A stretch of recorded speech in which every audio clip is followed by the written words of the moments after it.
Noong unang panahon, sa malawak na kalangitan ng sinaunang Gresya, namumuno ang mga titan sa mga puwersa ng kalikasan. Isa sa mga pinakatanyag sa kanila ay si Selene, ang diyosa ng buwan. Siya ay anak ni Hyperion at Thea, at kapatid ni Helios, ang diyos ng araw, at Eos, ang diyosa ng bukang liwayway. Si Selene ay kilala sa kanyang di mapantayang kagandahan, na ang kanyang presensya ay nagbibigay liwanag sa madilim na gabi. Si Selene ay isinilang sa gitna ng isang gabi ng buo ang buwan. Mula sa unang sandali ng kanyang pag-iral, ang buwan ay kanyang korona, at ang mga bituin ay kanyang mga kasama. Sa bawat paglipas ng panahon, ang kanyang kapangyarihan ay lalong lumalakas, at ang kanyang koneksyon sa kalangitan ay nagiging mas malalim. Sa kanyang kabataan, natutunan ni Selene ang mga lihim ng kalangitan mula sa kanyang mga magulang. Si Hyperion, ang diyos ng liwanag, ay nagturo sa kanya kung paano kontrolin ang ilaw ng buwan upang bigyan ng liwanag ang madilim na gabi. Si Thea, ang diyosa ng paningin, ay nagpakita sa kanya kung paano gamitin ang kanyang kapangyarihan upang gabayan ang mga manlalakbay at bigyan ng inspirasyon ang mga makata at mga awit. Sa kanyang pagdadalaga, si Selene ay nagkaroon ng isang mahiwagang karwahe na hinihila ng 2 puting kabayo. Bawat gabi, sumasakay siya sa kanyang karwahe at naglalakbay sa kalangitan, dala ang ilaw ng buwan upang magbigay liwanag sa mundo. Sa kanyang bawat pagdaan, ang mga bituin ay kumikislap at ang mga tao sa lupa ay napapatingala upang pagmasdan ang kanyang kagandahan. Si Selene ay hindi lamang isang diyosa ng liwanag, kundi pati na rin ng pag-ibig. Ang kanyang puso ay nahulog sa isang mortal na nagngangalang Endymion, isang magandang pastol na nagbabantay ng kanyang mga tupa sa mga bundok ng Latmus. Bawat gabi, habang natutulog si Endymion sa ilalim ng bukang liwayway, si Selene ay bumababa mula sa langit upang mahalikan siya at pagmasdan habang natutulog. Ngunit ang pag-ibig ng isang diyosa at isang mortal ay laging puno ng pagsubok. Ang mga ibang diyos at diyosa ay naiinggit sa pagmamahalan ni Selene at Endymion. Sinubukan nilang sirain ang kanilang pagmamahalan sa pamamagitan ng iba't ibang paraan. Si Zeus, ang hari ng mga Diyos, ay nagpasya na bigyan si Endymion ng isang bihirang kapalaran. Isang walang hanggang pagtulog upang mapanatili ang kanyang kabataan at kagandahan magpakailanman. Si Selene ay nadurog ang puso, ngunit tinanggap ang kapalaran ni Endymion. Bawat gabi, siya'y bumababa upang mahalikan ang kanyang minamahal at tiyaking siya'y ligtas. Sa kabila ng mga pagsubok, nagpatuloy si Selene sa kanyang tungkulin bilang diyosa ng buwan.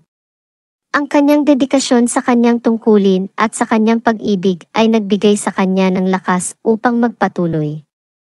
Sa bawat gabi, habang pinagmamasdan niya ang natutulog na Endymion, kanyang iniisip ang mga manlalakbay, mga mandaragat, at lahat ng nilalang na umaasa sa kanyang liwanag upang gabayan sila sa kanilang landas.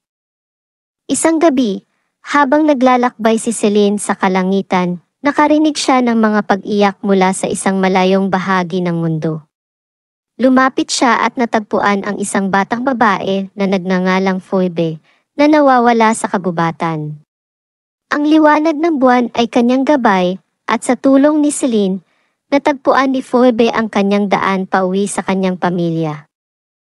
Ang kwentong ito ay kumalat sa buong mundo, at mula noon, si Selene ay kinilala hindi lamang bilang diyosa ng buwan kundi pati na rin bilang tagapagligtas at gabay ng mga nawawala.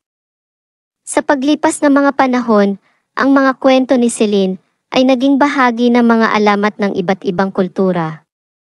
Ang kanyang pagmamahal kay Endymion ay naging simbolo ng walang hanggang pag-ibig, at ang kanyang mga paglalakbay sa kalangitan ay naging inspirasyon para sa mga epiko at tula. Sa mga nayon, ang mga bata ay nakikinig sa mga kwento ng kanilang mga nakatatanda tungkol kay Selene at kung paano siya nagbibigay liwanag sa gabi. Ang mga mandaragat ay naglalayag sa ilalim ng kanyang ilaw, umaasa sa kanyang gabay upang makatawid sa malalalim na karagatan. Ang mga magsasaka ay nagtatanim at nag-aani sa ilalim ng kanyang liwanag, pinasasalamatan siya para sa kanyang walang hanggang pagbabantay. Habang patuloy ang kanyang paglalakbay sa kalangitan, si Celine ay nagsimulang magturo sa kanyang mga anak, sina Pandya at Ersa, ang mga lihim ng kalangitan. Si Pandya, ang diyosa ng buong buwan, ay nagmana ng kagandahan at kapangyarihan ng kanyang ina. Si Ersa, ang diyosa ng hamog, ay nagdala ng sariwang pag-asa sa bawat umaga. Sa kanyang pagtuturo, natutunan ni Celine ang halaga ng pagtutulungan at pagmamahalan.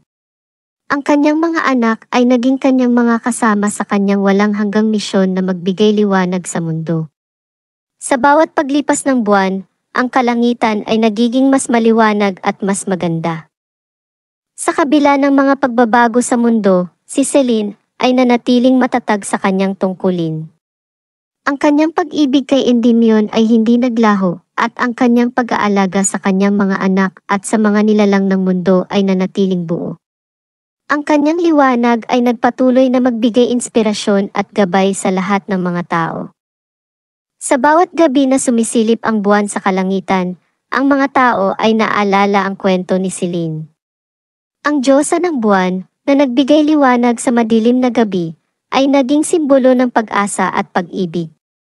Sa kanyang walang hanggang paglalakbay sa kalangitan, si Celine ay nagbigay ng isang pamana ng kagandahan, kabutihan, at walang hanggang liwanag.